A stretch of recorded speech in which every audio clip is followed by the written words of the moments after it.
um, digamos, no otorga ni mucha confianza o casi no confianza, tampoco credibilidad en relación al tema de los derechos y además en esto de cómo van a gobernar, ¿no? Bajo qué, digamos, bajo qué propuesta o bajo qué condiciones. ¿Qué han leído ustedes? Yo vi unas cosas bien conspiranoicas, ¿no? Como que habían enviado, o sea que es como un montaje, una artimaña así de lo que está pasando allá, hasta el punto de decir que esos videos de los aviones eran inflables, que estaban circulando solo por ahí así. Entonces me Ah, no, no, pareció. no, no. Esto no he podido mirar. Sí, o sea, es una cuestión, creo que ya es más chuta, extremista en donde tenemos que tener en cuenta que son hechos objetivos, ¿no? No podemos negar lo que está pasando allá. Y en cuestión del relacionar las acciones de Estados Unidos eh, con lo que ha ocurrido. Entonces, creo que estos videos son más de fanáticos, creo así. No sabría decirlo, pero es bien gracioso que se exponga eso, ¿no? De que los aviones son inflables, o sea, ya es mucho. Mucho le meten. Así es. Sí, yo también considero que mucho le meten a ratos en la... Además, la incertidumbre, insisto en el tema de la incertidumbre, porque de verdad ese es el peor estado que puede experimentar, o sea, el peor, sí, estado que se puede experimentar, ¿no? Y teorías como aquellas, pues no ayudan ni un poquito, ¿cierto? Ni un poquito. Obscurecen, es más el tema. Sí, despiertan aún más, digamos, dudas y además angustia, ¿no? Porque no solamente es un tema de los afganos, ¿no? Al considerar que vivimos dentro de un mundo que alrededor de la ciencia y la tecnología finalmente termina en una transformación tenaz, ¿no? Al quitarnos, les decía la clase anterior, los conceptos de tiempo y espacio, más que quitarnos a superar los conceptos de tiempo y espacio, el estar, digamos, expectantes, ¿no es cierto?, de la situación en Afganistán, sí, es una angustia colectiva, ustedes saben, y además por ahí también se puede correr el riesgo, ¿no es cierto?, de matizar esta compleja situación en Afganistán, haciéndola algo más líquida, ¿no es cierto? Es decir, eh, no tan, no tan dura puede ser, ¿no es cierto?, sino más bien algo más ligero, lo que esto supondría que las personas pueden mirar, ¿no es cierto?, como en un lugar otros sujetos, otras personas son asesinadas y quien está expectando aquello puede estar tomando Coca-Cola y comiendo Doritos, ¿no? Y sin embargo ven La Rosa de Guadalupe y lloran. ¿Me explico? La Estas tergiversación de la contradicciones. realidad, pero Sí, más que aquello es generar, ¿no es cierto?, esta ligereza, ¿no? Hacerlo mucho más liviano, ¿no? Quitarle complejidad. Y finalmente las audiencias, los públicos, pues tienen un sentido de sensibilidad a lo que saben que es ficción y sin embargo lo traducen a lo real, se apropian de aquello y sufren con esto, ¿no? Y digo, por ejemplo, La Rosa de Guadalupe, ¿cómo es? A cada quien su santo, no sé, como dice el dicho, eh, estos shows como el de El Caso Cerrado, la señorita Laura que dicen que anda por ahí corrida de la justicia en México, que finalmente las personas van considerando estas historias que se presentan como realidades, ¿no es cierto? Y las consideran realidades porque a partir de su memoria van anclando por ahí alguna situación que ha sucedido, pero lo más triste es cómo fundamentados, ¿no es cierto?, sostenidos en esto que consumen, construyen sus vidas y toman decisiones, ahí sí, en el espacio de lo real, ¿no? Entonces, sí, sí viste el caso cerrado de no sé cómo y cuando eso claramente es, y lo dice, es un show, pero las personas no digamos, no piensan, ¿no es cierto? Y solamente juntan nociones y de ahí en adelante ya es un caos. Mientras tanto, que acciones complejas como las que suceden en Afganistán, de alguna forma, sí corren el riesgo de ser mucho más ligeras, ¿no? Finalmente, en principio la televisión hace o tiene un efecto bien interesante, verán, porque la televisión logra acercar lo que está lejos y alejar lo que está cerca. Y ahí las personas se pierden en este espacio y no lo piensan, que es lo más triste. Bueno, ¿qué más ha sucedido? Profe, ¿ha escuchado el audio ese de Biden? En el que dice que el país está condenado y no solo es por los negros. Y, y ahí continúa hablando. ¿No ha No solo escuchado por eso? los negros, ¿qué tal? No, no he Sí. escuchado. Ah, si O quieres sea se que lo los paso, negros... está... Sí. Y dice que en 2040... que está condenado no solo por los negros, sino que en el 2040 va a haber una minoría... Los blancos van a ser minoría en Estados Unidos. O sea, ¿qué quieres decir con eso? O sea, Claro, aquí vamos a terminar también... con ellos. Ajá, en Latinoamérica los blancos son minoría y no es que estemos sumidos, ¿no? O Sí, sea, ¿qué querrá decir el tipo? un poco lo que dijo Hitler, ¿no?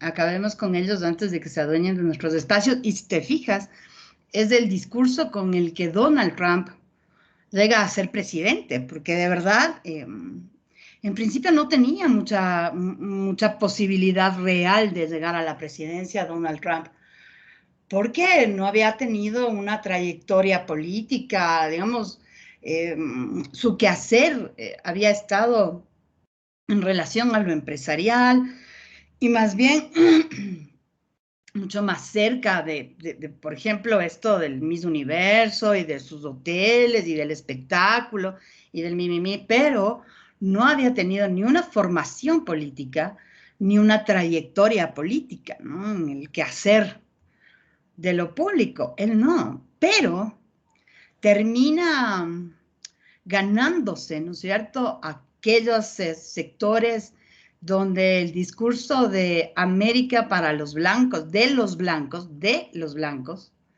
y para los blancos, termina convenciendo, ¿no? Y tanto así que logra la presidencia. Además, como ustedes saben, en los Estados Unidos, pues ahí hay una nación, ¿no es cierto?, que aglutina a los estados, quienes poseen cierto marco jurídico, autónomo, Sin embargo, todos estos estados pertenecen a una nación. Nosotros somos al revés. Es decir, nosotros somos un estado en donde existen varias nacionalidades, ¿no? Y son reconocidas las nacionalidades indígenas y está dentro de la Constitución. Ellos son conformados, digamos, desde la idea de los estados hacia la nación y no al revés, por un lado. Por otro lado, tienen un modelo democrático en donde de verdad casi no se ejerce, ¿no es cierto?, con un peso real la idea de democracia, en donde se entiende que cada uno de los votantes y cada voto entonces tiene un peso, ¿no? El que sea, pero lo tiene. Sin embargo, ellos no, o sea, porque votar pueden ir a votar todos, sin embargo, tienen estos colegios, ¿no es cierto?, electorales, estos colegiados, en donde en relación al número de habitantes hacen válido un voto, ¿no? Entonces, para ahí pero lo que llama la atención es cómo Donald Trump logra ganar en estados que son eminentemente de migrantes, ¿no? No se diga en los pueblos chiquitos, donde el Ku Klux Klan pues, es importante, digo, ¿no? Eh, Sin embargo, muchos de los migrantes apoyaron a Donald Trump, ¿no? Bajo el mismo discurso. Y ahora que el presidente Biden un poco esté dentro de la misma línea, ¿no? De no solo por los negros, es decir, los negros sí son, sin embargo también hay otros, pero los reconocen, ¿no es cierto? También como un problema y mucho más, no he escuchado el audio, pero mucho más si se atreve a mencionar, por ejemplo, esto de van a ser, ¿no? Demográficamente más. Quiere decir que hay que acabar con ellos, si no, se adueñan. ¿Ibas a decir algo, Brian? Sí, profe, no mentira. La campaña publicitaria de Donald Trump para eso de América para los americanos que manejó y que convenció y terminó de convencer a los inmigrantes era por las ventajas que mantenían ellos al ser inmigrantes que vivían durante mucho tiempo. Entonces se los consideraba y ellos llegó a un poder de convencimiento como tal que ellos se consideraban americanos como tales. Y de hecho hay un plan de gobierno se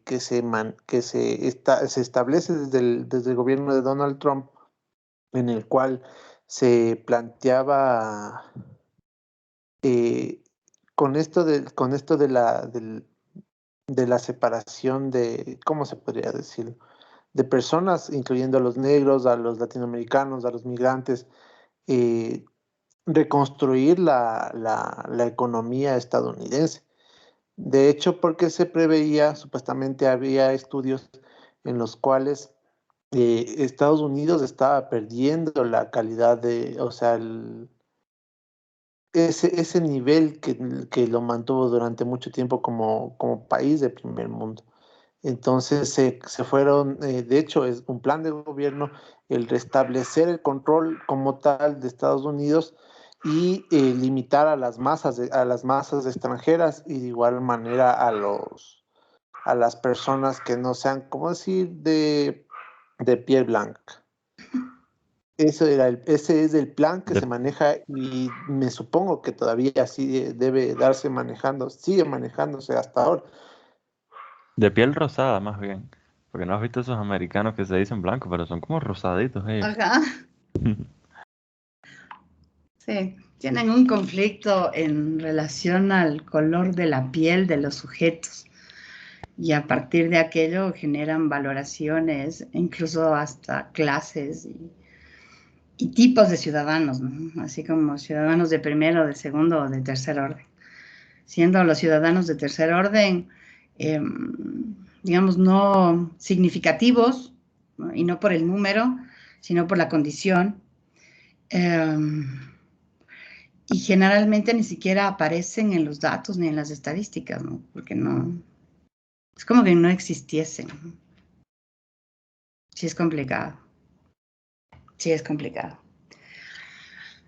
Bueno, veamos cómo... Lo que sí encuentro indudable en mucho es que este tema de Afganistán ha sido un golpe para los Estados Unidos, para la OTAN, pero sobre todo para los Estados Unidos, porque ha quedado sincerado, digamos, ¿no es cierto?, que 20 años no hicieron nada y que su intención nunca fue la de restaurar lo que ellos dicen, ¿no? O sea, un Estado libre, democrático, como el que ellos suelen pregonar, ¿no? Entonces ha sido un fracaso y una derrota que les va a costar, ¿no? Encuentro que Putin no puede, digamos, del regocijo. ¿Qué ibas a decir, Brian? No, nada. Ah, ya. Dime. Pero seguro, o sea, que se cuestionaba que era una pérdida porque más que nada aumentaba o suponían algunos que Estados Unidos se beneficiaba con la distribución de los opioides que se generan en Afganistán. Sí. Entonces, De hecho, tienen eso fue también haciendo un beneficio, porque tienen una población importante además de personas adictas al opio, que ya están así como desechables, más o menos, por ahí. Fíjense, además, 20 años y nada, o sea, pero nada. Se dice que el nivel de educación de la mayoría de militantes del grupo talibán, con las justas ya han terminado la escuela, ¿no?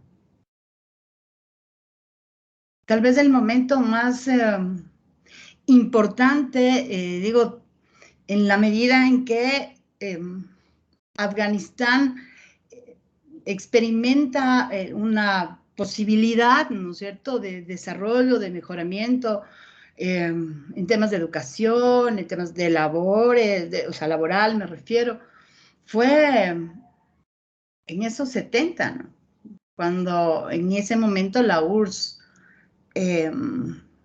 tiene una importante injerencia en Afganistán.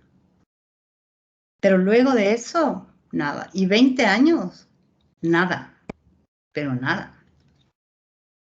Y sí es un golpe, sin lugar a dudas, para la idea del sistema mundo que se implementa, digamos, ¿no es cierto?, en el siglo XX. Creo. ¿Qué más ha sucedido? Los comentarios de Andrés Pelachini por las Qué bestia, feministas en ¿no? Afganistán. O sea, pero hay que ser bestias, porque encima ni siquiera hace digamos, una reflexión y dice, bueno, digamos, no fue la intención, tal vez la forma de expresar, pero no, él insiste y se reafirma, ¿no es cierto? Y por último, además le da un espacio en esa posta. Y por último dice este señor, bueno, que si tanto es el problema y tan delicadas son, ¿no es cierto? Y todo es de cristal y todo les ofende.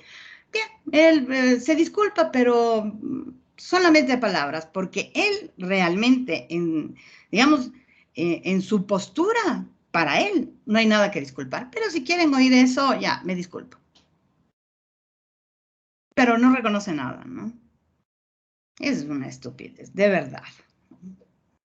En serio, es tenaz. Es una vergüenza. Y más vergüenza es que sujetos como este tengan un importante número de seguidores en sus redes, ¿no? Y ya también habría que ver el apoyo que tiene, porque no es que mayoritariamente, ¿no?, de forma clara, digamos, hay un cuestionamiento y hay, digamos, un reclamo. No, porque también hay un número importante de personas que le secundan y le aplauden. Sí.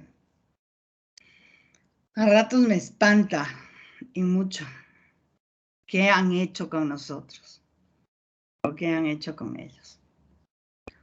Profe, hay otra noticia también ahorita que estaba viendo, creo que recién ha pasado, no sé, lo del recorte de 12 millones del presupuesto asignado para becas de algunas universidades particulares. Hay un recorte en todo.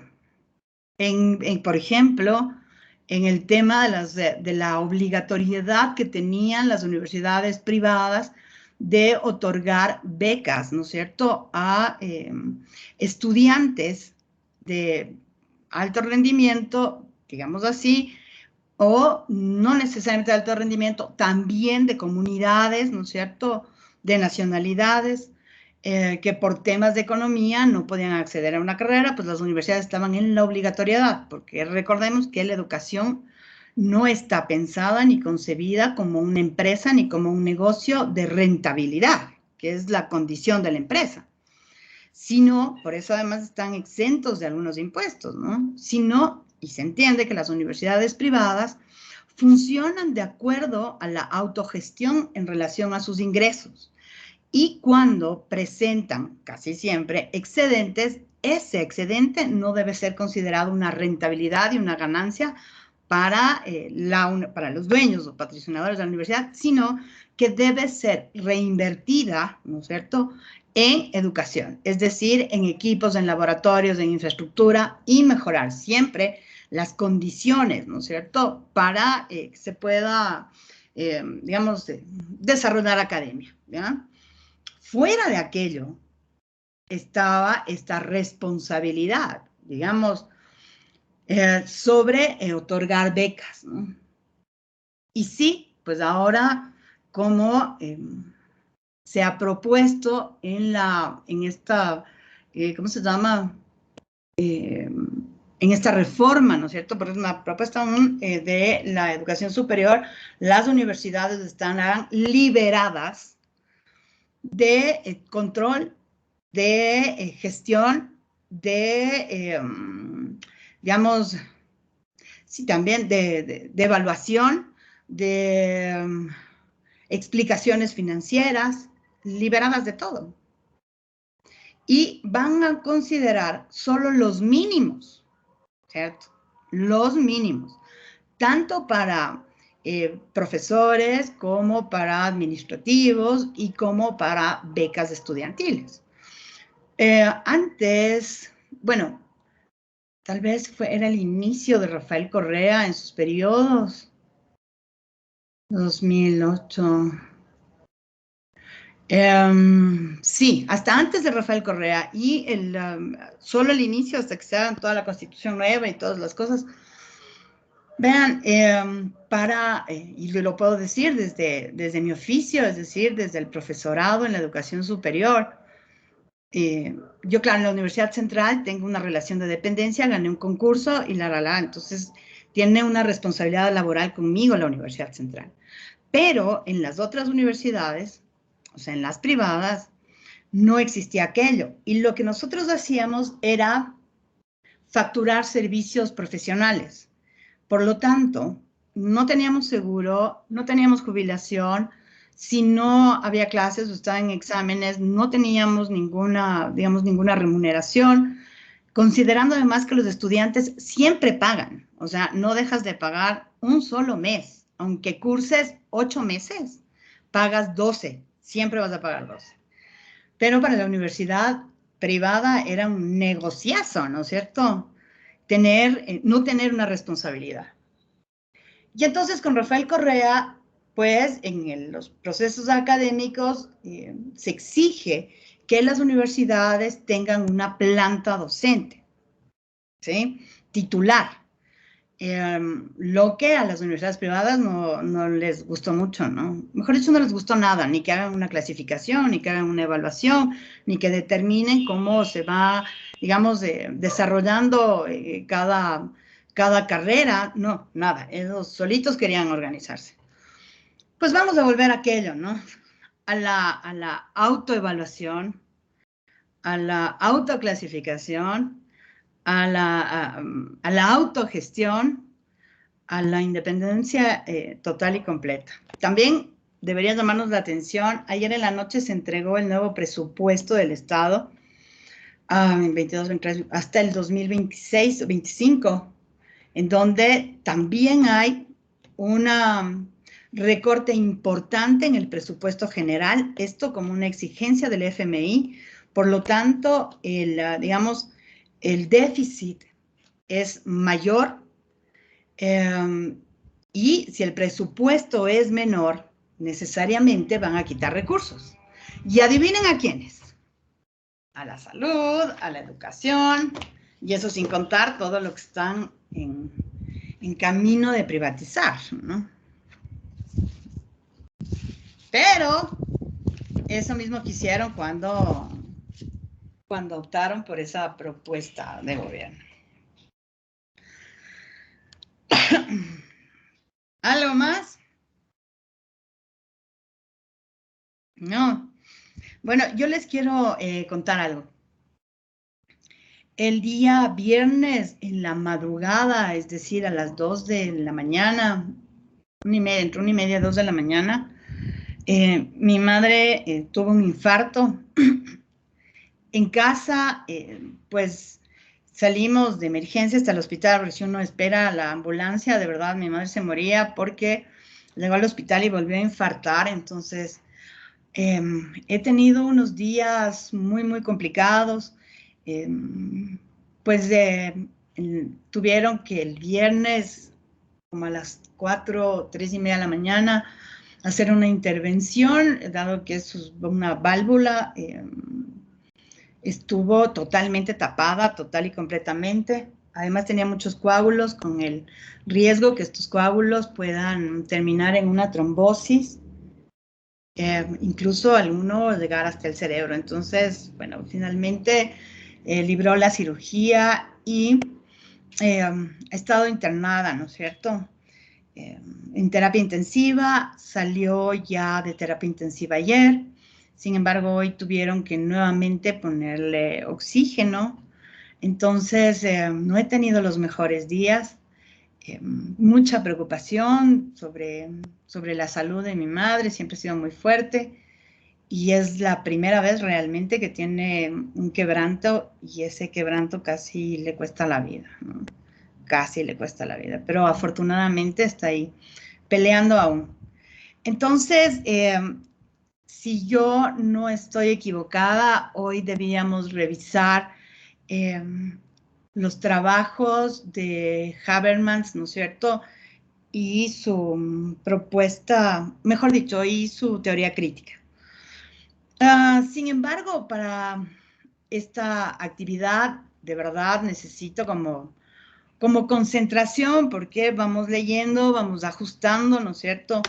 Entonces, pues siempre intento dar lo mejor, no solo intento, siempre doy lo mejor que puedo dar a mis estudiantes. Y encuentro que la honestidad, ¿no es cierto?, es importante sobre y ante todo. Por ahí no tengo en este momento como la serenidad y así sobre todo esta serenidad, ¿no es cierto?, que me permita concentrarme en sus trabajos y poder lograr los ajustes. Tampoco podemos dejar de juntarnos, ¿no es cierto?, porque pues, son pocas semanas que tenemos aún de clase, y es importante y necesario, ¿no es cierto?, continuar con nuestro trabajo.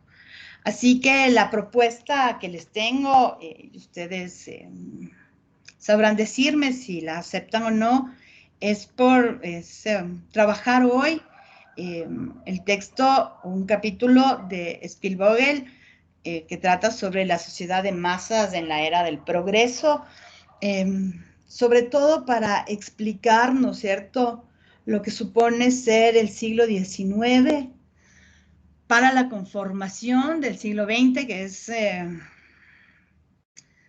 un siglo donde ya se evidencia, digamos, ¿no?, donde ya se evidencia y está claro, ¿no?, todo lo que había sido trabajado en el siglo XVIII y el siglo XIX. Por eso es la rapidez, ¿no es cierto?, en el siglo XX y no solamente en desarrollo de ciencia y tecnología, fundamentalmente después de la Segunda Guerra Mundial, sino también en los temas bélicos, y mirar cómo estos conflictos bélicos pues siempre terminan por incluir, ¿no es cierto?, varias de sus tácticas o estrategias en la conformación de la sociedad.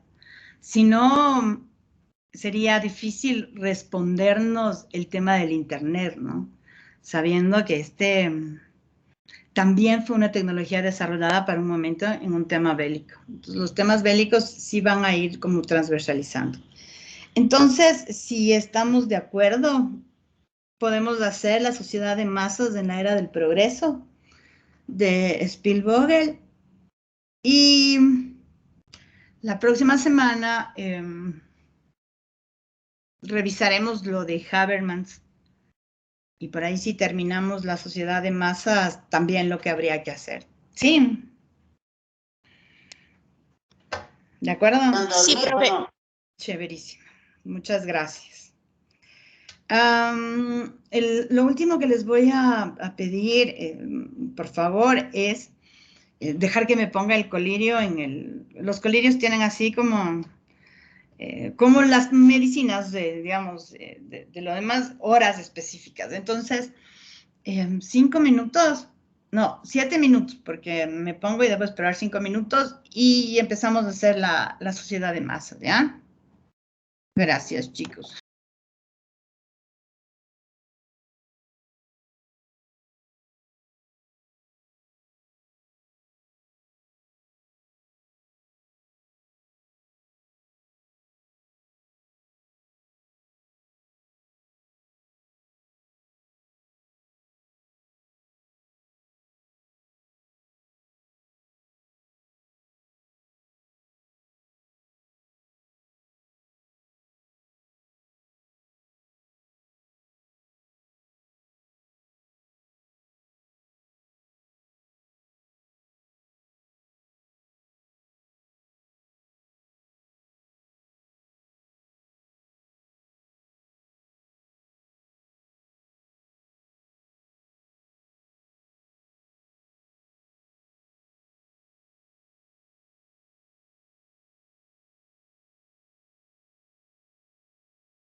Gracias. ¿A quién le gusta Emanuel? Solo es escuchado, porque mi papá las ponía. Sí, pero no es malo, Emanuel. No es ni un poquito malo. Muy narcisista, sí, pero bueno. A ver, a lo que vinimos. Hoy vamos a hablar sobre la sociedad de masas, les decía, en la era del progreso. Este es un capítulo del texto de Spielvogel que antes ya también lo habíamos mencionado. Entonces, el autor empieza una reflexión y expone en mucho lo que significa el siglo XIX, ¿no es cierto?, en la configuración, digamos, de la sociedad de masas y cómo esta ya para el siglo XX pues tiene un despliegue brutal, si quieren ustedes. Entonces, dice Spielvogel que para finales del siglo XIX, Europa fue testigo, digamos, de una época de mucha prosperidad y de una dinámica material importante, ¿no? Por eso, finalmente, vamos a ir, digamos, haciendo una referencia a Europa y lo que Europa ha significado para la civilización. Porque ya pasadas las dos guerras mundiales, es decir, mediados del siglo XX, es cuando América, ¿no es cierto?, tiene el resplandor. Sin embargo, digamos, esta Europa venía en una configuración dando o dibujando los lineamientos, digamos, ¿no?, de cómo el mundo iba a ir caminando. Entonces, menciona y dice Spielvogel que este momento de prosperidad material estaba determinado primero en las nuevas industrias, luego en las fuentes de energía, ¿no es cierto?, que se van desarrollando y que se van integrando a finales del siglo XIX, lo que supone o lo que trae consigo este progreso material. Lo interesante es cómo en la época al progreso material se lo relaciona de forma directa con el progreso humano, ¿no? Luego podríamos sí plantear una reflexión ya desde lo registrado, digamos, y determinar que, bueno, el progreso material no siempre significa un progreso humano, porque también, digamos, la historia lo muestra, ¿no es cierto?, que en esta intención, ¿no es cierto?, y en esta direccionalidad del progreso material y del desarrollo, finalmente la humanidad se queda atrás. Y se queda atrás, digamos, si pensamos hoy en el siglo XIX, en el siglo XXI, se queda por ahí en el XVIII, ¿no? Entonces, en el momento se planteaba una premisa alrededor de los cambios tecnológicos, diciendo que estos cambios, ¿no es cierto?, esta transformación por las dos ya revoluciones industriales, significaba que los problemas de los seres humanos iban a ser resueltos, ¿ya? ¿Por qué? Porque se los relacionaba, insisto, con lo material, ¿no? Así entonces, al tener la incorporación en la sociedad de los desarrollos, ¿no es cierto?, de ciencia y tecnología, pues los humanos íbamos a tener mejores condiciones de vida con estos artefactos, con estos aparatos, con esta tecnología, y así íbamos a resolver todos nuestros problemas, ¿no? Alcanzamos el paradigma, si bien es cierto, lo alcanzamos, pero en lugar de resolver nuestros problemas, lo que hicimos es recrear, ¿no es cierto?, digamos, o ahondar y complejizar en mucho el tema de los humanos, ¿no es cierto?, ya superando la idea de lo material. Aquí es interesante mirar, ¿no es cierto?, lo que significa el mundo urbano respecto a lo material y esto como base fundamental para la formación de la sociedad de masas, ¿no? Aliando aquello, los conceptos del mundo urbano junto a lo material. Ahí podemos explicar esta migración que hay desde los campos a la ciudad, una ciudad que no estaba pensada, una ciudad que no tenía planificación y una ciudad que se va conformando, ¿no es cierto?, en mucho, o se va acoplando, se va adaptando en mucho al tema de lo material. Así entonces, pues se van dibujando o se van situando más bien los barrios en relación a lo que posees y a lo que tienes, ¿no? Así hay un barrio, ¿no?, de empresarios, banqueros, comerciantes con un importante capital, quienes van, digamos, construyendo sus lugares para habitar. Y para esto también, pues, siempre su iglesia, su colegio, su escuela, ¿no es cierto?, su centro de salud, su clínica, para ellos. Pero claro, como la ciudad alberga la migración, viene mucha gente del campo hacia la ciudad, bajo el sueño de mejorar las condiciones de vida y de resolver sus problemas, entonces la ciudad necesariamente va a tener que albergar también a estas personas, pero estas personas no podían estar en los lugares donde, digamos, habitaban los sujetos con el capital. Entonces se hacen barrios de obreros, de empleados, de trabajadores, ¿no?, que no tienen las mismas condiciones que tienen los que había mencionado antes. Estos barrios de obreros también contienen su iglesia, su colegio, su escuela, su lugar de salud. Pero también... Profe, Ajá, antes de que va, una pregunta. Sí, ¿cómo surgen esas, no sé, pueblitos, ciudades de obreros? barrios. Sí, barrios, perdón, barrios de obreros, pero es que sí debe tener un fundamento, no como ir a vivir. O sea, yo, por ejemplo, vine a vivir acá al Valle porque mi madre consiguió un trabajo, por ejemplo. Entonces creo que se configura también de esa manera. Claro, pero eso ya viene luego, verás, ¿cierto? Ya viene luego. Porque Entendido. la primera migración, ¿no es cierto? La primera migración es una migración en este ensueño, ¿no es cierto?, de mejorar las condiciones de vida y de progresar creyendo que así iban a resolver todos sus problemas, todos. En principio, ¿no?, los obreros, los trabajadores no venían con sus familias completas. Sin embargo, la ciudad debía ir albergando, porque no, digamos, llegan hasta lo urbano, ¿no es cierto?, con esta ilusión. En la ciudad, nunca las ciudades están preparadas. Y van estos sujetos, ¿no es cierto?, habitando espacios y van conformándose estos barrios, estos lugares, ¿no es cierto?, en donde cada cual va a habitar donde le corresponde.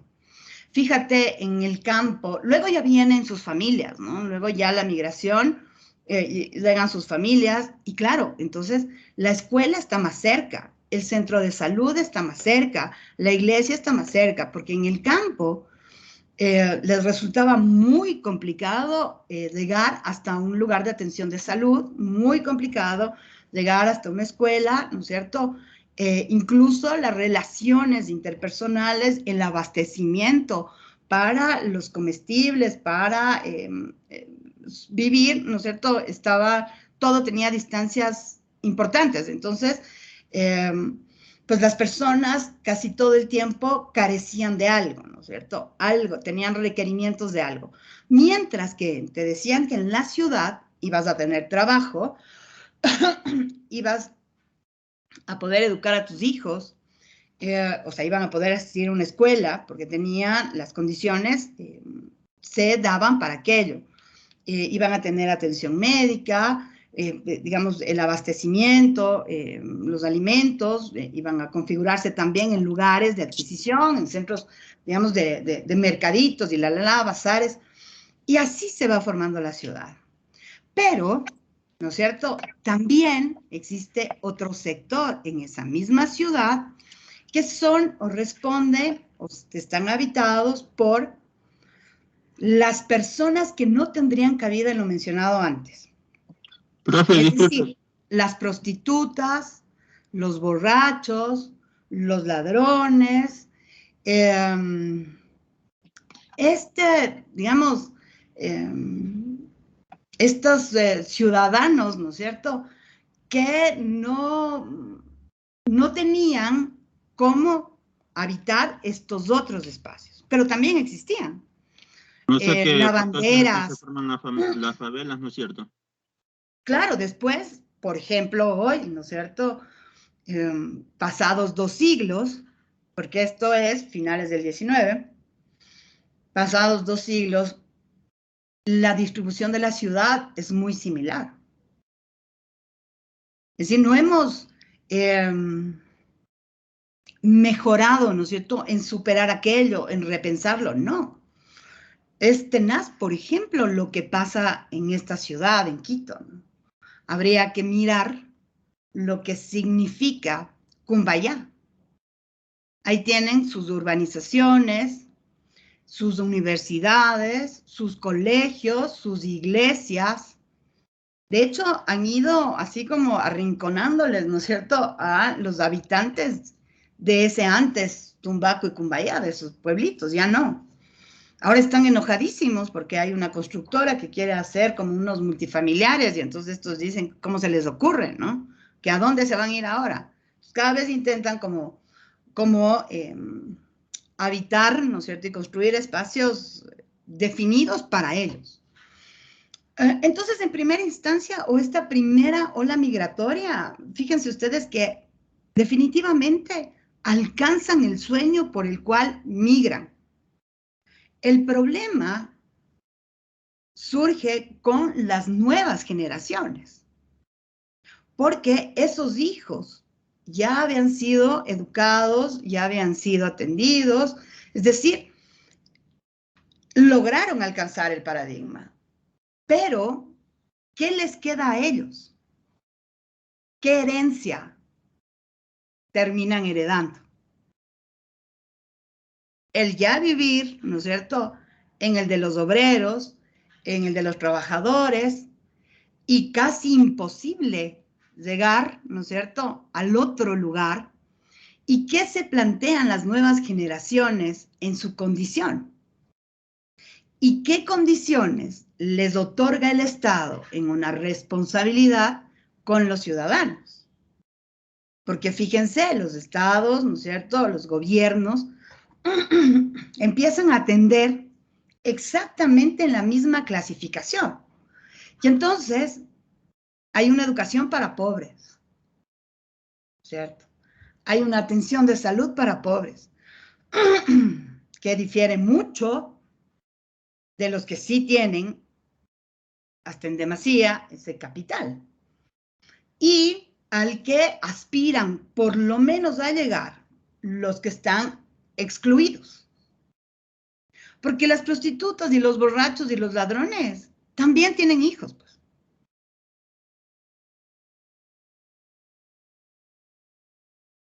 ¿Cierto?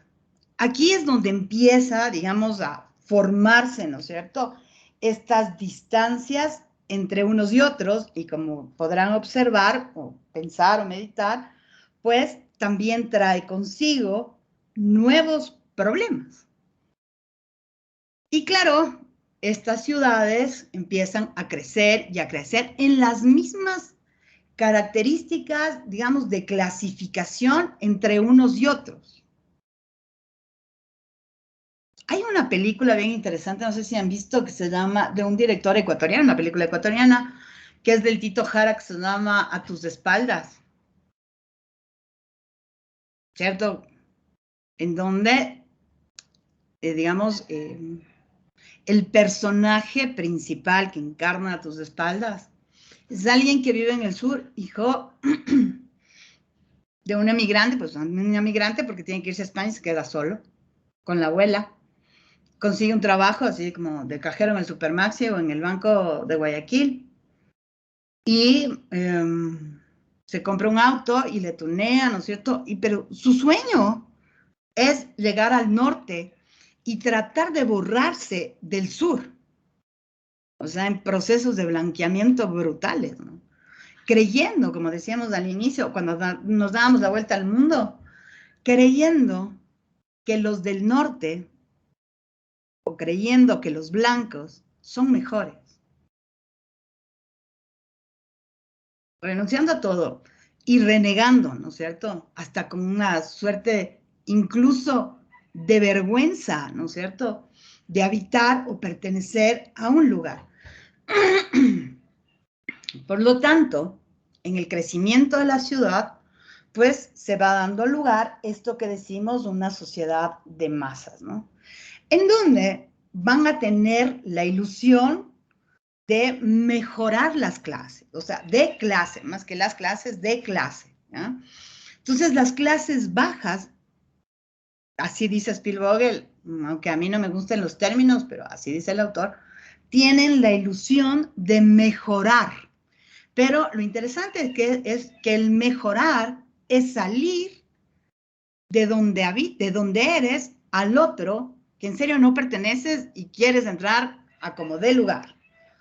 ¿Sí? En el tener, comprar.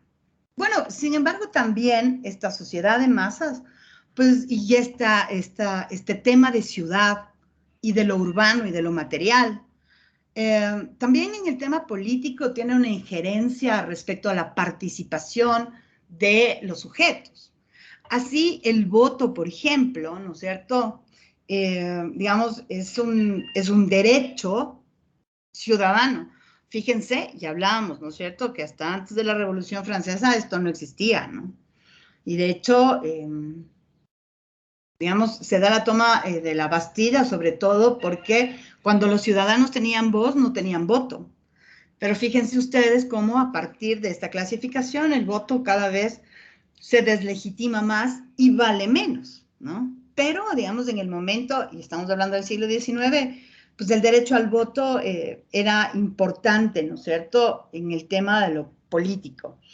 Ahora, también ya para finales del siglo XIX, existen estos medios de comunicación que da la posibilidad de comunicar a más en un menor tiempo, ¿no? A un mayor número de personas en un menor tiempo. Es decir, la radio, por ejemplo.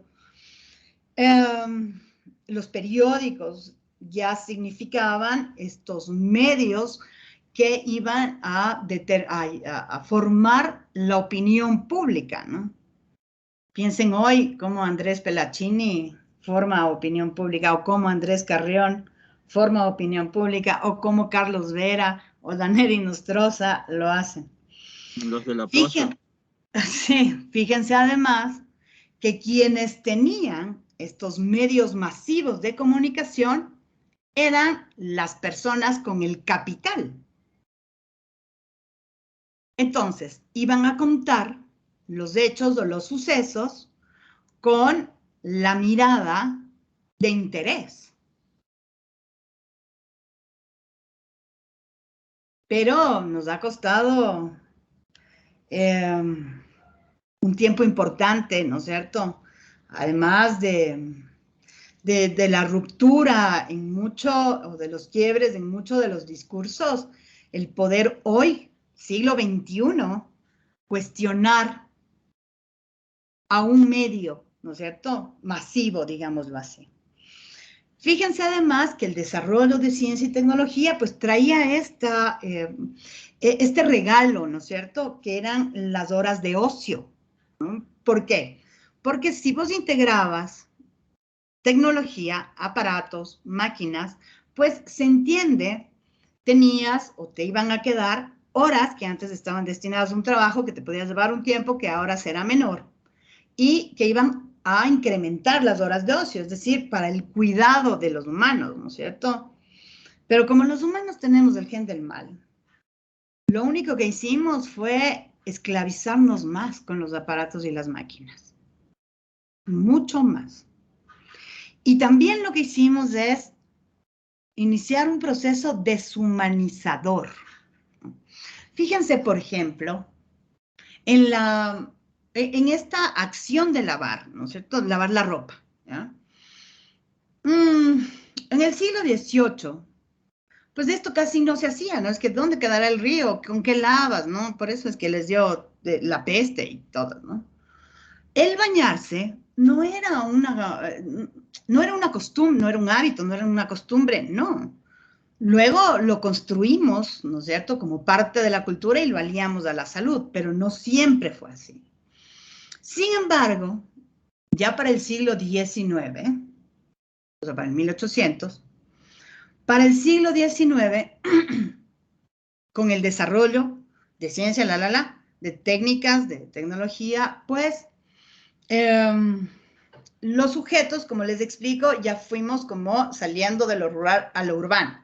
Esto significaba también un cambio en las costumbres. Entonces, en principio, para lavar la ropa, no es que abrías la llave como hoy, ¿no es cierto? En tu casita abres y ya. Hoy la lavadora.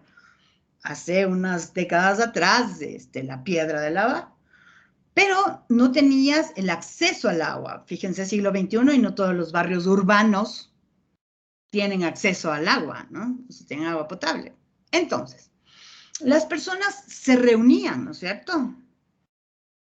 Y iban con la ropa, las mujeres, en su condición, además, como lo diría Andrés Carrión, del oficio del hogar doméstico, reunían la ropa y se iban hasta unas lavanderías comunes. Las mujeres se encargan de los hijos, entonces los hijos iban con estas mujeres y se juntaban a lavar.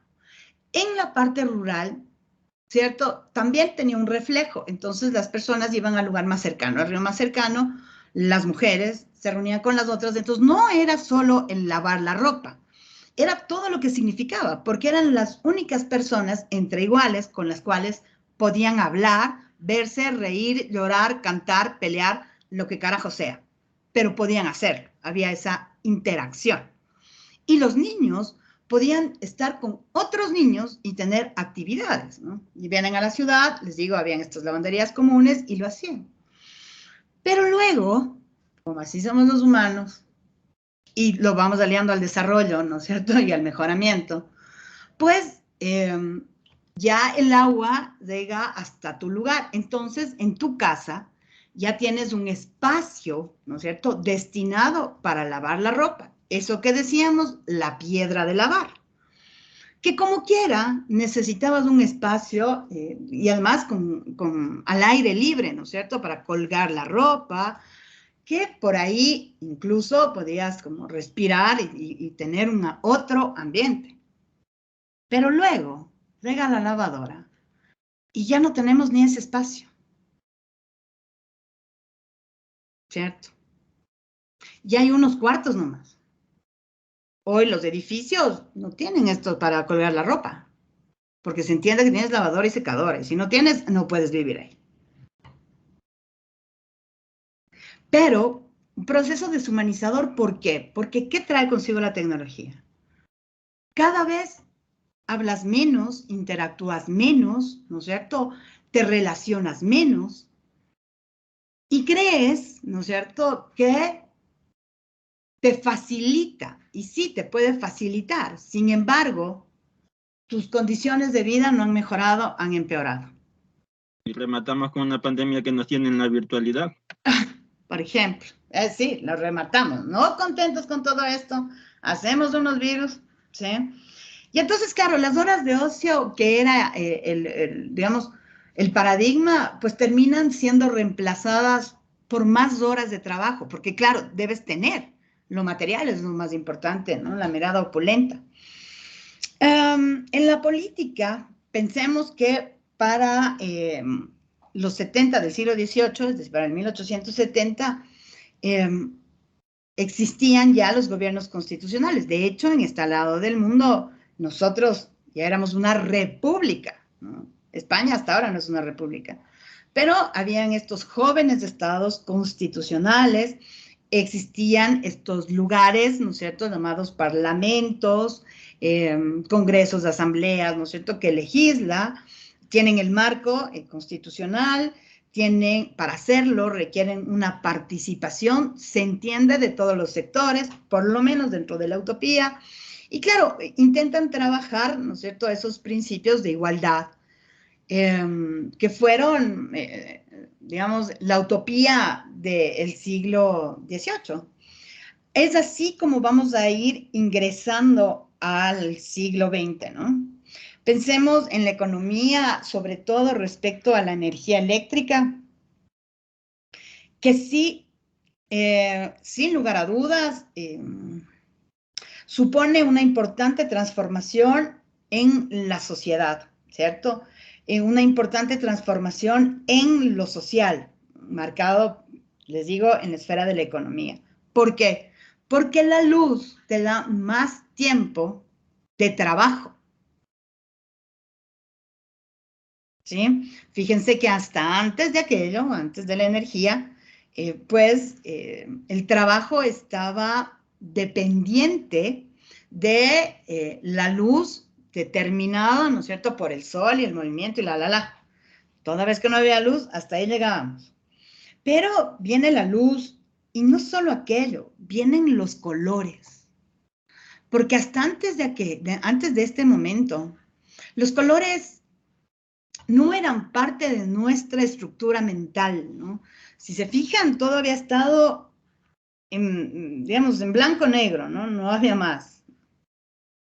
Pero vienen los colores, viene el movimiento, ¿no? Y me refiero a la tecnología de la televisión, una tecnología que además es bien interesante porque los humanos ya, en principio no nos seduce la televisión, ¿no? La radio sí, desde el principio, o sea, la radio quedamos fascinados por las voces, por esta posibilidad que teníamos, ¿no es cierto?, de imaginar los escenarios y lo que sucedía, y la gente se reunía y escuchaba la radio y luego hablaba de aquello.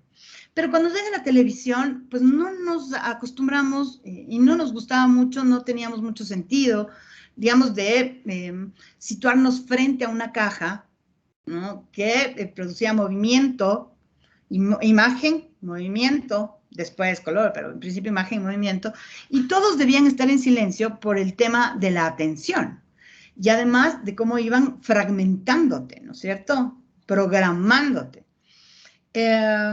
Y las personas casi no podían, digamos, moverse ni nada, estaban todos ahí como en esta, sí, en esta necesidad imperante de la atención. Entonces estuvieron a punto casi de retirar la televisión porque no nos acostumbramos, pero ya cuando la íbamos a retirar por alguna razón, le agarramos tanto a la televisión y a la idea de la imagen que sin lugar a dudas la televisión deja de ser un objeto y pasa a ser un sujeto. Y los sujetos pasan a ser objetos de imagen. Y todo lo que se construye ahí termina existiendo. Y todo lo que no se muestra ahí no existe. ¿Sí? Así es como se da lugar esto que decimos sociedad de masas, ¿no? Ya luego, digamos, estos aparatos como los focos, la bombilla eléctrica, el teléfono, en temas de energía también, el desarrollo del motor a través del petróleo, ¿no es cierto?, como un derivado de energía, digamos así. La máquina industrial y la producción automotriz, la producción textil, que finalmente terminan convenciendo a los seres humanos que le ganamos a todo.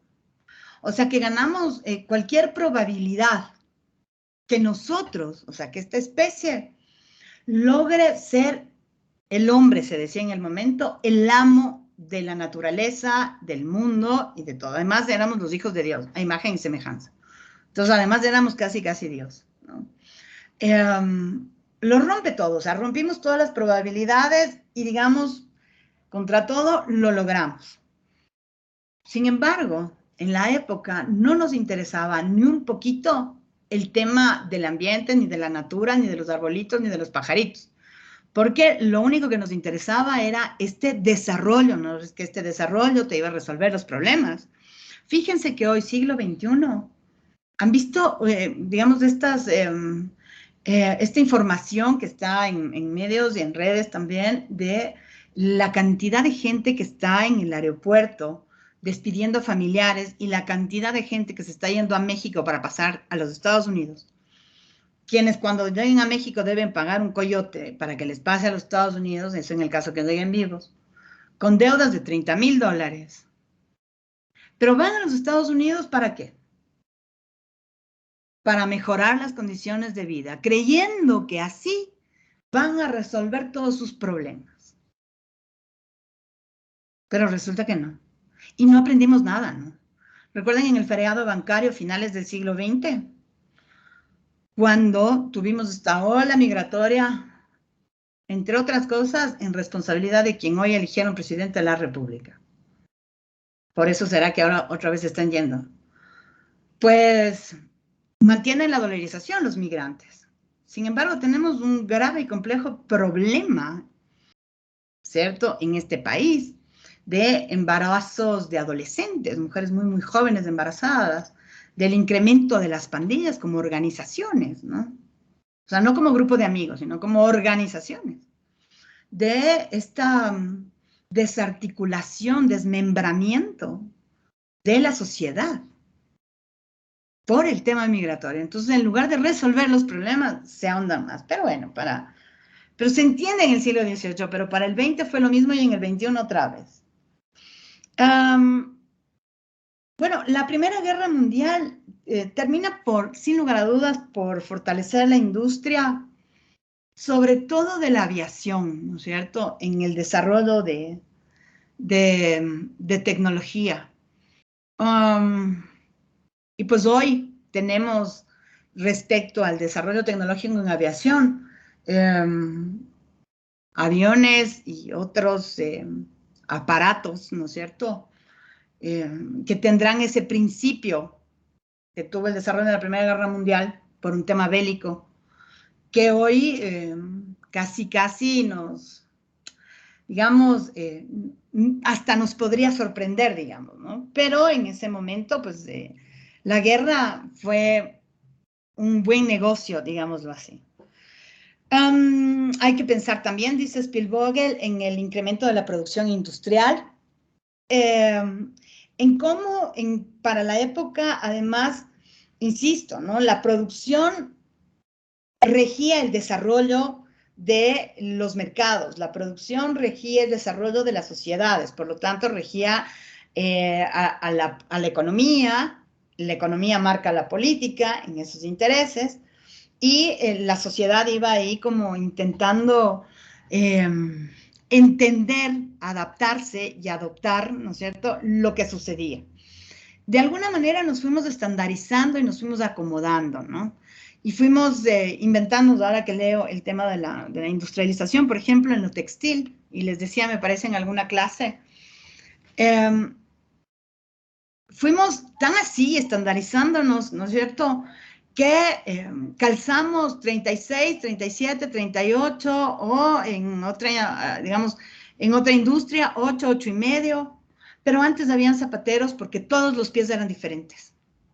Pero de alguna forma fuimos clasificándonos también, ¿no? Igual en los vestidos, en los trajes, ¿no? Y les decía alguna vez cuánto necesitábamos para un traje. Hoy vas a la tienda, ¿ya? Y eso era mejorar las condiciones de vida y nos ahorraba un montón de problemas con la costurera, con el sastre, con comprar la tela, con que se le dañó la máquina, con que con que no pude ir a la prueba. ¿Por qué? Porque ya era cuestión de ir al almacén y comprarte el vestido o el traje que querías. Y así creíamos que habíamos mejorado. Además, fíjense ustedes que esto de encontrar todo este tipo de producción como en un solo lugar. Entonces, ibas a un lugar y podías encontrar zapatos, camisas, camisetas, vestidos, trajes, ¿no? Ibas a otro lugar y encontrabas distintos tipos de tecnología automotriz, y así, ¿no? Entonces, en un sitio albergabas y así los mercados se van conformando. Así entonces, dice Spielvogel, llegamos al 1900, es decir, al siglo XX, y con este crecimiento, ¿no?, en la industria, pues también aparece este requerimiento y esta necesidad de los procesos administrativos, este mundo de los negocios, y pretendemos, ¿no es cierto?, maximizar nuestra producción en términos de eficiencia. Es decir, ser eficiente es, digamos, con que la producción esté con los recursos y en el tiempo establecido. ¿Ya? Que tengas los recursos y en el tiempo establecido tienes una producción planificada, eso era eficiente. Sí, eficiente. Eficiente, eficaz. Eficaz es otra categoría que para el 1900 todavía no había. Pero con ser efectivos y eficientes en ese momento les alcanzaba. Claro, esta producción estaba determinada, digamos, ¿no es cierto?, en la labor y en lo que para la época se denomina la mano de obra. Porque, claro, las fábricas tenían obreros y esos obreros daban su mano de obra, ¿no? Marx dice, ellos saben lo que hacen, pero lo hacen. Entonces trabajas 10, 12, 14 horas sin ningún beneficio, sin descanso, sin vacaciones, sin fin de semana, sin ni un carajo. Pero hacías este trabajo y sabías que no te pagan lo que corresponde, pero así podías mantener a tu familia, a tus hijos a la escuela, comprar el remedio, comprar los zapatos, ¿me explico? Y así se va construyendo un nuevo modelo, digamos, ¿no? Sin embargo, este nuevo modelo que aparece ya para el 1900, pues surge de la Gran Depresión que se dice hubo entre el 1873 y 1895. Esta crisis económica en Europa fundamentalmente, que deja, digamos, empieza a cuestionar, ¿no es cierto?, de alguna manera los niveles de prosperidad en los que venían sostenidos, ¿ya? Porque Alemania, Italia, para el 1870, de verdad tenían importantes niveles de desarrollo, importantes niveles de producción. Sin embargo, ¿no?, la crisis, empieza a formarse una crisis, la crisis produce la depresión y empieza como a verse comprometida esa prosperidad. ¿Cómo empieza esta crisis, no es cierto? Pues no hay mejor negocio que la guerra. Y más allá, la Primera Guerra Mundial me refiero, que haya sido oficialmente porque le mataron al archiduque austriaco. Ese fue el gran pretexto, ¿no? Que fue además un miembro de una organización que se llamaba Mano Negra. Mano Negra, sí, Mano Negra. Después hay, ¿no es cierto?, en Francia una banda Mano Negra, y si a alguien le gusta Manu Chao, que viene de ahí, sabrán explicarse por qué se llama así, porque Manu Chao tiene una propuesta musical bien interesante, ¿no? Pero bueno, un militante de este grupo termina matándole al archiduque, ¿no?, austriaco, y se desata la guerra. Que no hubo mejor negocio, digamos. ¿Por qué? Porque ya venía, digamos, de esta crisis y estaba por ahí esta importante depresión, y entonces empiezan los conflictos bélicos y a inicios del siglo XX se da lugar la Primera Guerra Mundial. Sin embargo, también anota Spielvogel que en este modelo, ¿no es cierto?, el tema de los trabajadores de cuello blanco que estaban en servicio, por ejemplo, de lo gubernamental, de parte del Estado, empiezan a ser como cuestionados, ¿no? A ser vistos no de la mejor forma, ¿no?, hasta medio insultante si quieren. Y una herencia de esto es de mucho lo que en esta pandemia, siglo XXI, se ha podido observar o se pudo observar cuando decían, claro, como los empleados públicos tienen su sueldo seguro, como esos vagos, pero a ver si salen a trabajar, a ver si salen a producir, a ver si me explico, cuando de verdad el trabajar dentro de lo gubernamental, digamos, de las instituciones que conforman el Estado, es un trabajo de servicio sobre todo, ¿no? De servicio. Pero se empieza a crear esta idea, ¿no?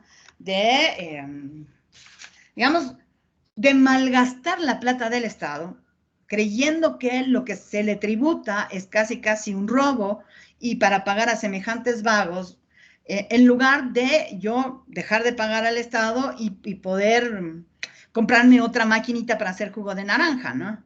Pero claro, resulta que a mi trabajador no le voy a pagar ni el mínimo, ni le voy a afiliar al seguro, ni le voy a pagar las vacaciones, ni nada por el estilo, ¿no? Solo yo quiero ganar.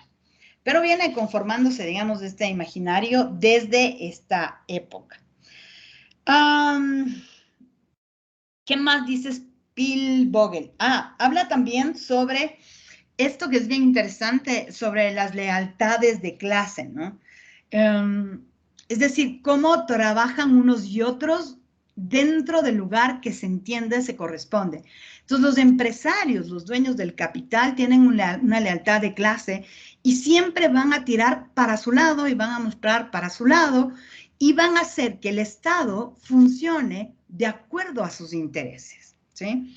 Pero resulta que no solamente existen aquellos, pues, ¿no? También existen los obreros y los trabajadores, que también hay una lealtad. Entonces, en el momento empiezan a formarse estos sindicatos que después, ya en el siglo XX, tienen una presencia y una fuerza importante, pero luego, para finales del XX, se empiezan a deslegitimar.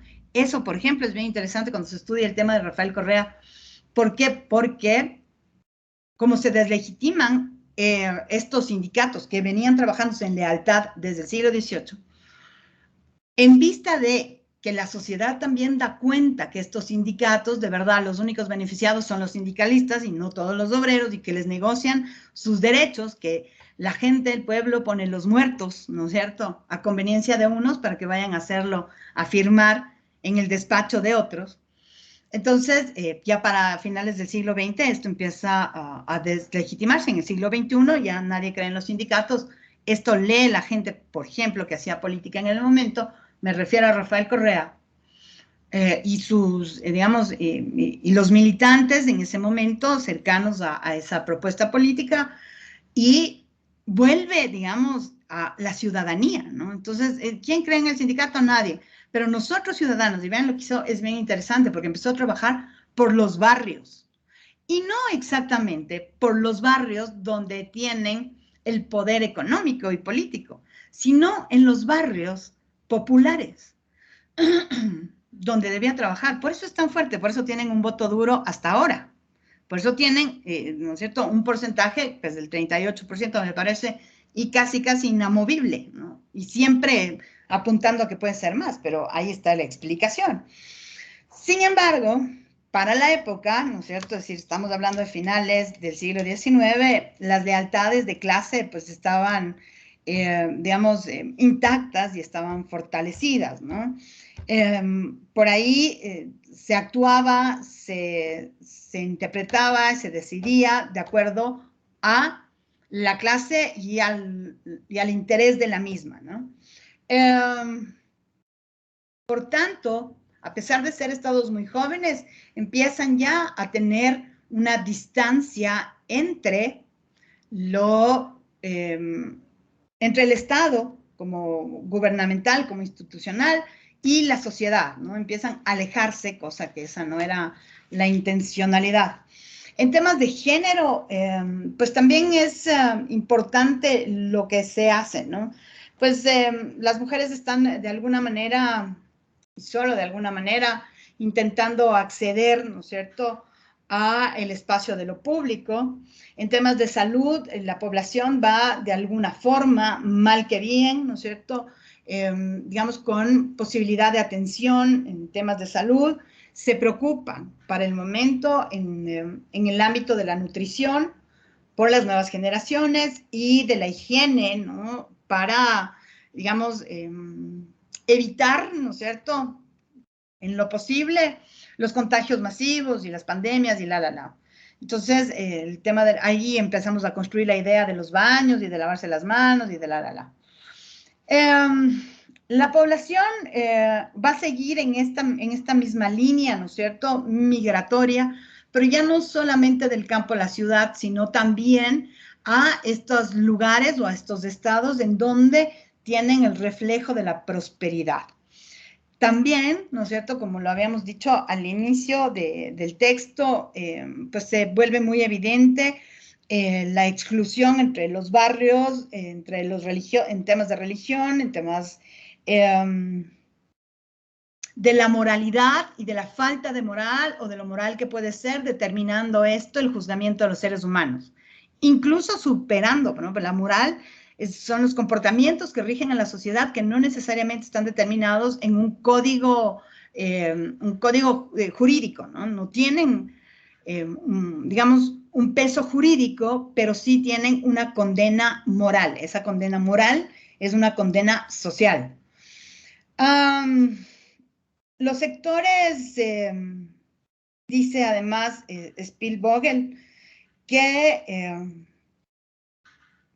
el desarrollo, insiste mucho en el tema del desarrollo del urbanismo, ¿no es cierto?, de lo urbano, en cómo se va configurando la población obrera, la clase media, de lo que podríamos decir ahora, los excluidos, ¿no es cierto?, y quienes se amurallan para que no se les metan por ningún lado los que no les corresponde entrar.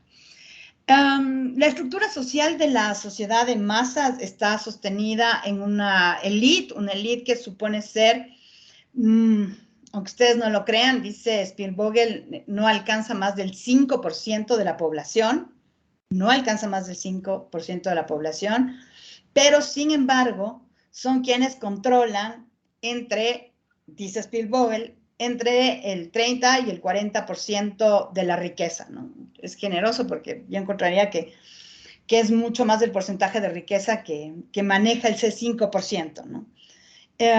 Por lo tanto, es eminente e indiscutible, digamos así, ¿no es cierto?, cómo se va clasificando a los sujetos, ¿sí? Luego viene la clase media, que vive de un salario que no siempre corresponde a sus trabajos. Y luego viene, ¿no es cierto?, este sector que serían, digamos, al que nadie quiere llegar, ¿no es cierto?, los lugares donde habitan los alcohólicos, están las cantinas, están las prostitutas, están los ladrones, es decir, las personas que no tienen un lugar en ese modelo de sociedad, ¿sí? Hasta ahí la sociedad de masas. ¿Tienen alguna pregunta?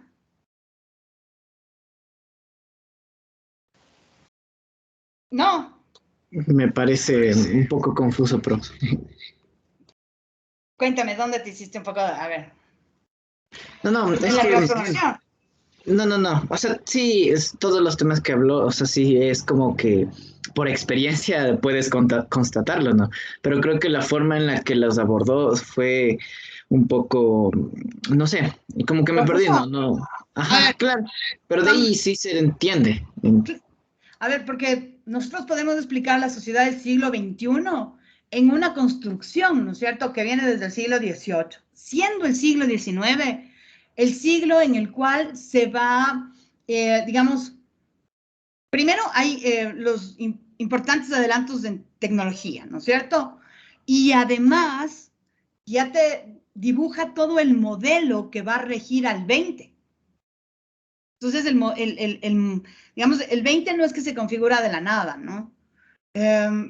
Hay adelantos muy importantes en el siglo XIX que va a marcar al siglo XX, porque el adelanto se hace en el XIX, pero definirlo, ¿no es cierto?, observarlo con claridad, ya establecido, ya en funcionamiento, es en el 20.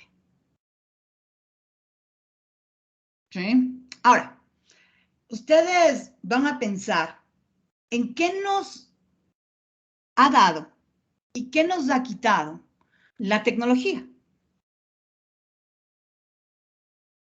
Por ejemplo, cuando yo hablaba de la lavadora, ¿cierto? ¿Qué nos dio la lavadora? Pero ¿qué nos quitó también la lavadora?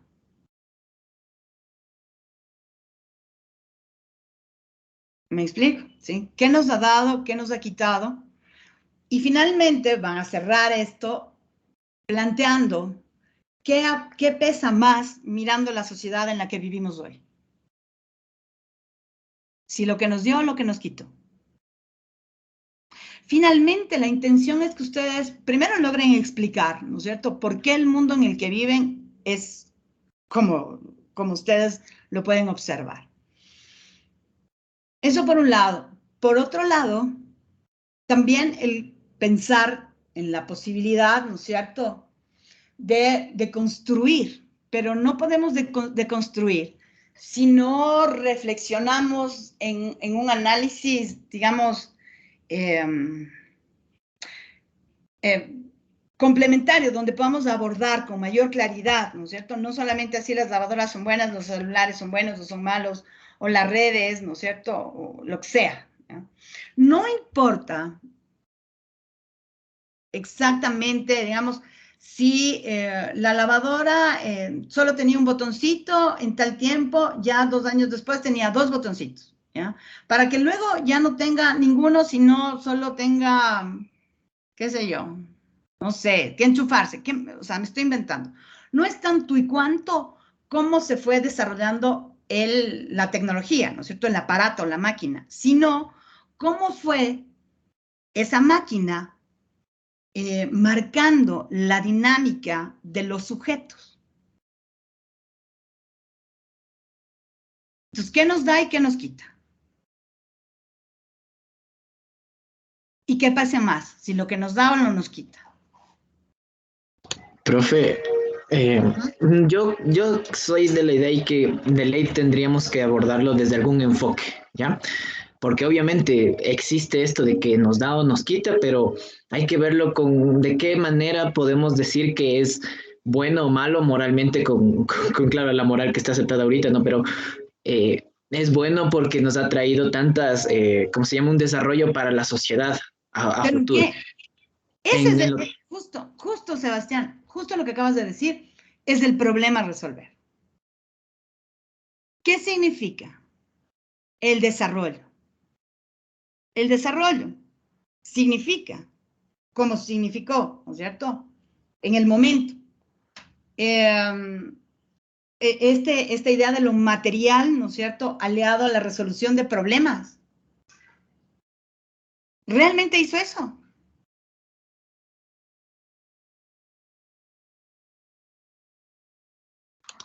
Profe, yo sí le digo, soy de la idea que sí, sí, defendiendo mi enfoque, claro. Dale, ¿cuál es? O sea, siga, profe. El texto base sería el Spielvogel y la configuración de la sociedad de masas.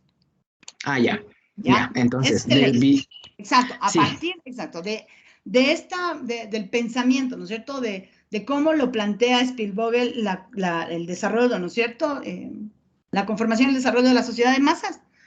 A partir de aquello, vamos a reflexionar y decir, bueno, ¿qué pasó con los celulares? Verás, antes de es que si yo sigo diciéndoles, les quito posibilidades, pero antes de los celulares, cuando vos quedabas en juntarte con alguien, tenías que llegar, pues no había otra forma, ¿ya? Si por ahí no llegaste un día, bueno, se disculpa, pero 2 no pueden pasar, pues. Porque finalmente después ya nadie cree en vos. Y nadie te iba a esperar.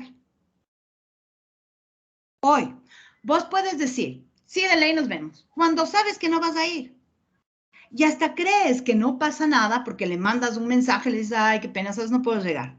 Y el otro encima te agradece. Pero en serio, vos nunca, ni siquiera te planteaste en ir.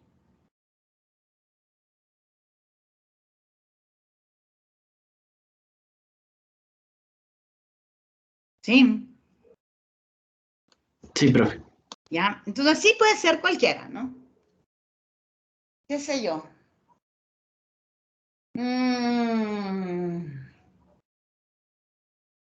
No sé, puede ser en la industria esta de la estética, de la belleza. Has visto que tienen una demanda estas cosas de peinarse, estas planchas del pelo. Es una cosa espeluznante, ¿no? Vean, hay mujeres que en serio se pueden morir si no tienen plancha. Se vuelven como extensiones. Por ahí, verán, hay un texto de un autor que se apellida McLuhan, y él tiene un texto muy, muy chiquito que se llama El amante de juguete, que es bien interesante y les puede ayudar también, ¿no es cierto?, para explicar la tecnología y cómo la tecnología, digamos, nos ha transformado y el cuerpo tiene extensiones que no son propias, no son físicas ni fisiológicas del humano, pero tiene extensiones que hoy podemos creer que somos mutilados. ¿Ya? Sí, medio me avergüenza este ejemplo que les voy a poner, pero ¿qué puedo hacer? Corresponde a la realidad. Sí les conté que mi hijo tuvo un tema en el bote y que casi no tiene pie en San Pablo. En medio de toda esta desgracia, o en medio de toda esta situación o episodio, como quieran llamarlo, pues al Camilo no sabe si se le cayó, si se le perdió, si dejó, si se sacó, no sabe por toda la conmoción. ¿Qué pasó con el reloj? ¿Ya? El reloj es ¿cómo se llama? Así como el iPad, como el iPhone, iWatch. ¿Ya? Pues desde ese día que no tiene el reloj, el Camilo siente que está desnudo. O sea, siente que le falta algo, que no está completo. Y en serio, está completo. Vean, salvó el pie, casi se queda sin pie.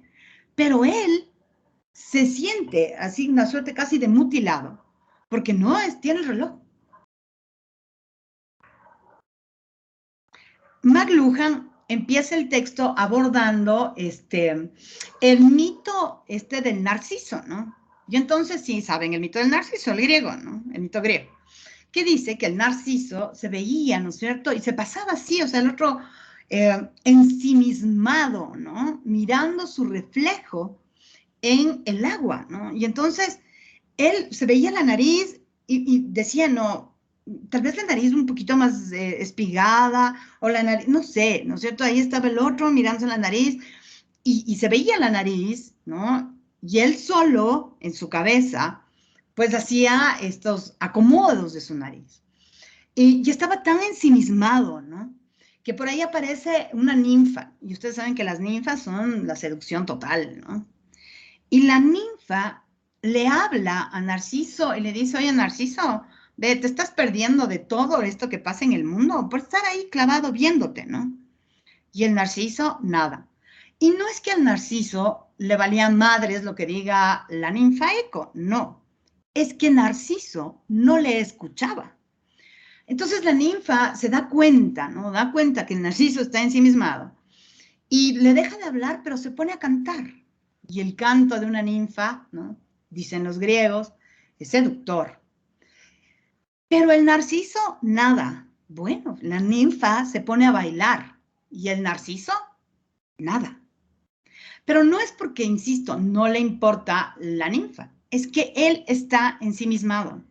Por eso la palabra narciso se parece a narcóticos, porque los narcóticos te aíslan y te vuelves ensimismado, ¿no? Todos lo ven, menos vos. Vos crees que nadie se da cuenta que eres adicto, pero en serio ya todos te cacharon. Pero vos estás ensimismado, ¿no? Neurosis, ¿no? Vos estás así en la tuya nomás, ¿verdad? Entonces dice el McLuhan en este amante de juguete, dice que hoy los sujetos, ¿no es cierto?, pasamos ensimismados y hacemos unas extensiones de lo que no es nuestro, pero lo hacemos, lo adherimos. Y cuando se nos retira, ¿no es cierto?, es una suerte de mutilación. Pero no te está mutilando la mano, ni el dedo, ni el pie, no, nada. Pero si perdiste el teléfono, si perdiste el iPad, si la computadora no funciona, es decir, el iWatch, lo que sea, vos de verdad sientes, ¿no? Si te hiciste la cirugía de la nariz, entonces, pégame en cualquier parte menos en la cara. ¿Sí? Si te pusiste extensiones, patéame, pero no me saques el pelo. ¿Me explico? Porque eso puede ser lo peor, o sea, vos puedes llegar sin piernas, pero con todas las extensiones. Sí. Estamos narcotizados. Somos narcisos. Si desean, podrían leer como complemento, que ya ahora con lo que les he comentado, es como leerse el texto, pero podrían como también por ahí apoyarse y pensar, ¿no? ¿Preguntas? ¿Puedes repetir la orden, el enunciado? Sí. A ver, van a pensar en una tecnología. Necesariamente van a ir al siglo XIX, ¿cierto? Porque no necesariamente al siglo XIX. Además, tenemos como base al texto del Spielvogel que parte en el XIX. Van a pensar en una tecnología y van a definir, ¿no es cierto? A explicar, a exponer. ¿Qué nos dio esa tecnología? Pero algo que no lo consideramos en el momento, y tal vez muchos no lo consideran ahora, es lo que nos quitó. Porque la tecnología no es solo bondad.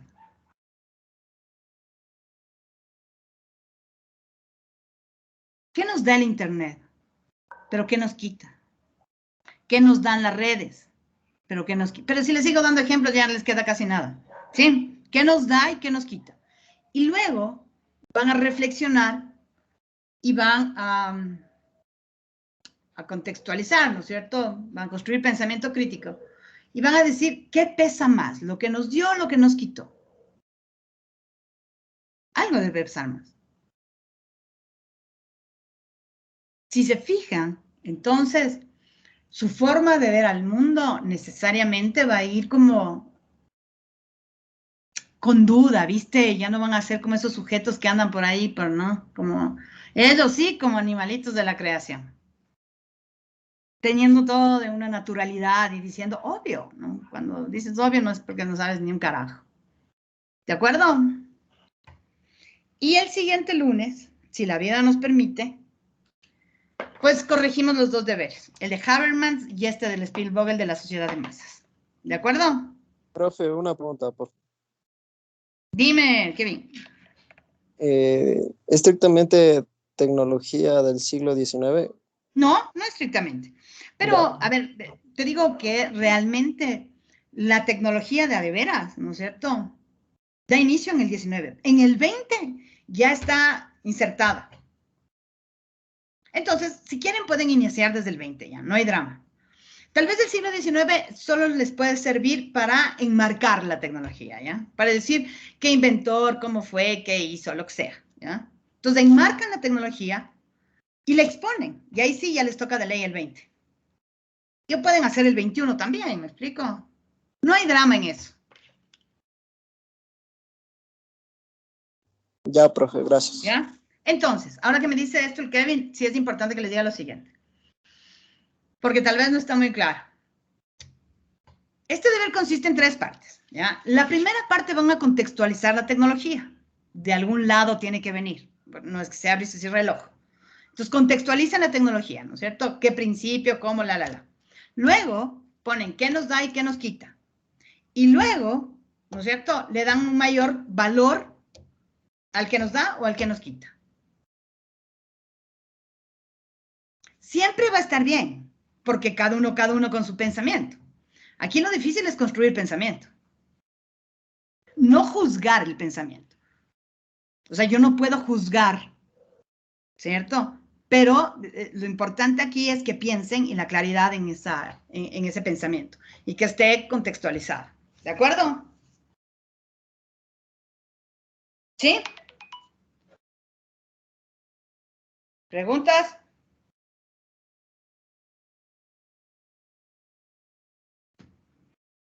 ¿No?